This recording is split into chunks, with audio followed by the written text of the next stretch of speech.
Glam with all things glam. Welcome to Build a Bitch Workshop. This is video number 13. We are pretty girls. We are pretty girls. We are pretty girls. I'm so pretty. We are pretty girls. We are pretty girls. We are pretty girls. You know I'm pretty.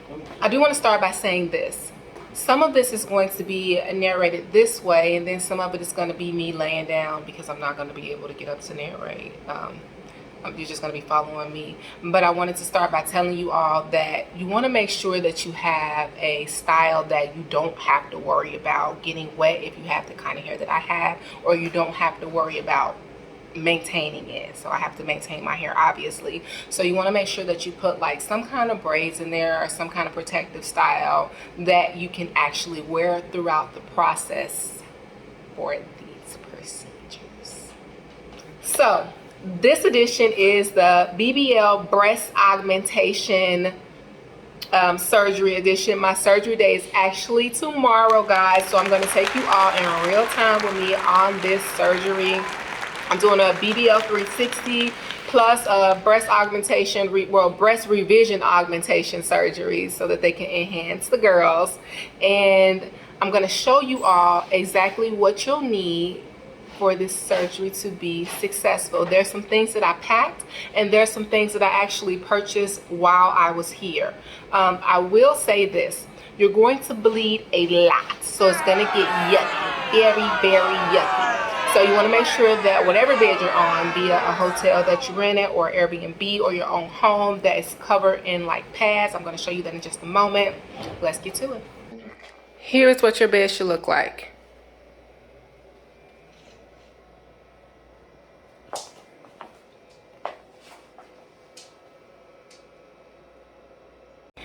You will also need your nurse. In this case, my handsome male nurse is none other than Barry.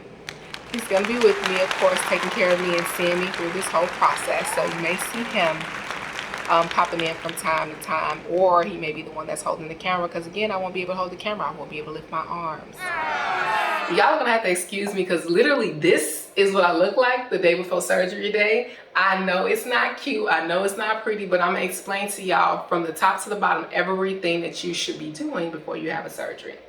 Okay, so we're gonna start with everything that goes underneath the covers. Because I am in a hotel and not at my current residence, I'm going to make sure that the hotel stays protected, their covers stay protected. We're gonna start with this. So this is like a sheet set. You can get this at your local Walmart. I'm gonna put the black sheet set underneath the, that's wrong. I'm not gonna do that. On top.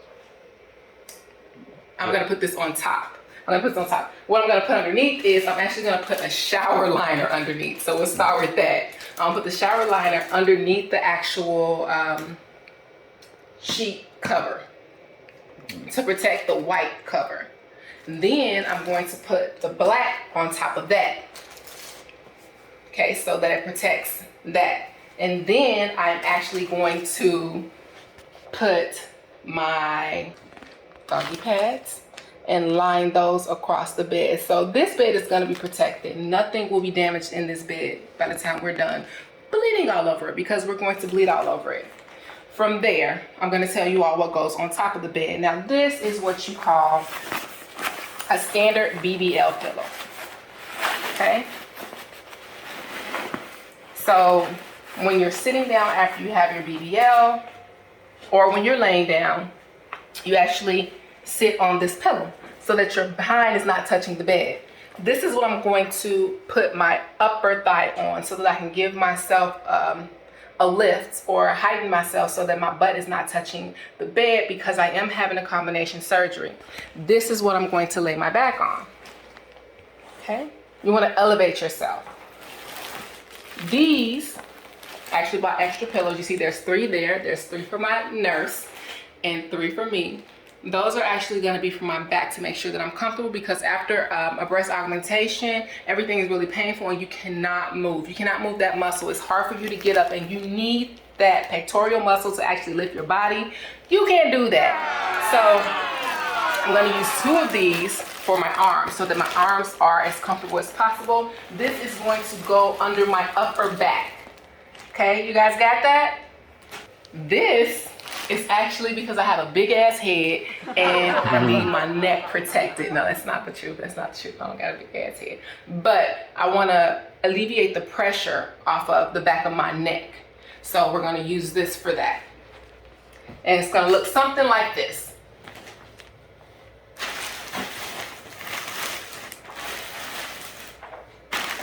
It's a fortress. I'm putting myself in a little fortress. So that's kind of how I'm going to be laying. Look. I don't think this is right. I think this is all the way.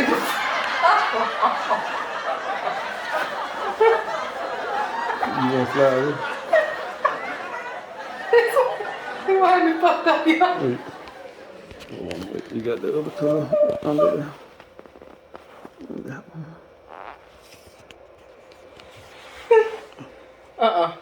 I'm struggling. When all else fails, It's just a practice round. buy a $200 BBL bed or BBL seats. It's a big blow up balloon seat that I'm actually going to queue up a picture and show you all what it looks like. And you can sit your booty in it and you can actually fall asleep that way and it gives you back support. Because I don't know if this shit gonna work. I just couldn't carry around a fucking balloon pillow on the plane. It just wouldn't work. So we had to try to figure it out this way. I think this is wrong. Now fly away while I edit it out. Fly away. I'm like, Fly away. now we're going to move into what you should actually have in your bathroom on surgery eve. First, I'm going to tell you that it's probably best to have a black towel, black or red, because you're going to bleed. So you don't want to have white towels and bleed out over those white towels. So I have a black face cloth or face towel, and I have an actual red dry towel, as you can see. Next, we have antibacterial bar soap to wash with, because you have to wash with antibacterial bar soap the day before surgery and after surgery. And then we want antibacterial hand soap. The reason we have antibacterial hand soap is because whoever's handling you, you want to make sure that they're using antibacterial products as well. Also some hand sanitizer, which is standard for anything. And you want to make sure that you have baby wipes, because you want to be able to wipe yourself pretty good and clean yourself pretty well. You want to be sure that you have some Neosporin, because this is also antibacterial ointment. You want to make sure, look y'all, I'm black, okay? So I got black people's hair. You want to make sure that you have something to cover said hair with via a bag, a plastic bag, and not from Walmart. Also, this is this cool little device that I just learned about, which is a female urinal. So I think this is self-explanatory. You open it up, put it in there, go for what you know. Okay. Also, arnica gel. Arnica gel is actually good for sore muscles, swelling, stiffness, and bruising. So let me show you all this. It's actually supposed to be good to help heal. I have not used arnica gel before to heal, but I do use arnica gel. This is from my house. Okay. Peroxide to get out the blood. Peroxide actually gets out blood. Y'all have to excuse this. The betadine, which is what they use for surgeries. You know that brown stuff that they lather you up with, red, brown, whatever it's called betadine. You do not need this. Okay, so do not have this. It's not a necessity. Also, you may want to make sure you have some alcohol. The reason why you need this alcohol, is because you want to clean your urinal with it. It's easier to spray the urinal and clean the urinal with the alcohol than it is for you to be trying to wash it. Probably not gonna want to do that. Last but not least are all of the medications that were provided from the doctor. You want to make sure you have those all in advance. These are the ones that I was taking because I had the iron deficiency going on and the vitamin C for the iron deficiency. But these meds are the meds I actually picked up here when we got here, because they didn't want to fill the Schedule II prescription. Moving right along. You want to make sure that you stay hydrated, okay? So I have water here and I have flavor water just in case I get sick of drinking regular water, which I probably won't, but it's good to be safe. Here we're moving on along to what you should wear on surgery day, okay? So the doctor actually requested that I have like a gown, all right? It's real ugly, not expensive. You can get a gown from anywhere. My thoughts are, I bought the gown because this is what the requirement was. I know from having a previous breast augmentation surgery that you cannot lift your arms, okay? So you can't do this, you can't do that. Are you getting this? You can't do this, you can't do that. My cameraman was just doing something totally different, guys. I would suggest, if you don't want to purchase a gown, you actually have something that you can just zip up. Okay, it's easier just to zip this down, put your arms in there and zip it back up and keep it moving. But you will have drains. So you may want to look for something that's a bit longer than this if you don't want your drains to show. I've seen girls walking around with their drains out. It's perfectly fine, it's okay. Also, the doctor requested a robe. So if you're gonna go with the gown, then you probably need a robe, okay? Not expensive at all. Little robe. Just something that you can bleed on. The reason why I chose red, guys, the reason why I chose red is because I'm going to be bloody. That means I'm going to be bleeding. I'm going to be leaking, all right? Women, you know, when we bleed monthly, you know how it works.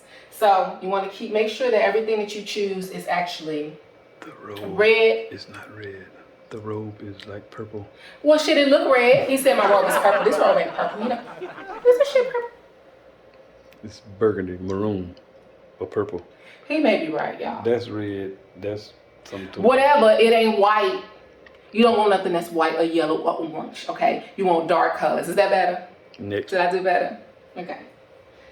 All right. Also, I have little gowns. Okay, just because you can't wear the same damn thing all the time. The very next thing we're going to go to is the feet. Now, I bought some cheap, comfortable house shoes because you're going to want to step on something with a little cushion, something that's soft, okay? And also, this is not something that you need. The doctor is going to provide you with a white pair of compression socks. I like to keep my own compression socks because I don't like wearing the same socks. I don't know about y'all, but I like changing my socks. So I actually bought a 6-pack of compression socks, and they are different colors. They are not white, they are dark because I may bleed on them. Last but not least, if you're traveling doing surgery, you're going to have to eventually go home, okay?